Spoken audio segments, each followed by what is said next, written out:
সাল্লাল্লাহু আলাইহি ওয়াসাল্লাম মাত্র 23 বছরের মধ্যে যদি আইয়ামে জাহিলিয়াতকে পরিবর্তন করে ফেলতে পারেন, তাহলে সেই আল্লাহ যদি জীবিত থাকেন, সেই নবীর সুন্নাহ যদি জীবিত থাকে এবং সেই কোরআন যদি আমাদের হাতে থাকে, আজকেও সম্ভব সারা ওয়ার্ল্ডের প্রেক্ষাপট পরিবর্তন করা। আমরা বড় স্বপ্ন দেখতে চাই, ছোট স্বপ্ন দেখবেন কেন? বড় স্বপ্ন দেখবেন। এই স্বপ্নের উপর দাঁড়িয়েই তো ইনশাআল্লাহ ইমাম মাহদী এই বিশ্বে ইসলাম প্রতিষ্ঠা করবেন না? তিনি কেমন করে করবেন? তিনি তো একা, কেমন করে করবেন? নিঃসন্দেহে তার কিছু মানুষ থাকবে যারা তার মতো করে চিন্তা করে, যারা পরিপূর্ণ ইসলাম পালনে নিজেকে উৎসর্গ করতেও প্রস্তুত থাকবে। এমন তো কিছু মানুষ তিনি নিয়ে আসবেন, তিনি তো পারবেন। ঈসা ইবনে মারইয়াম তো আসবেন, আমি বললাম 10টা আলামত, তার মধ্যে একটা হচ্ছে ঈসা ইবনে মারইয়াম আসবেন এবং তিনি এই জুলুমের ভিত্তিটা উপড়ে ফেলবেন। এটা কি এমনি এমনি হবে?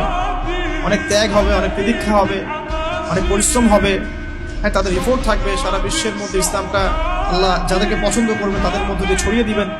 একবার না একবার কিন্তু এটা হবেই।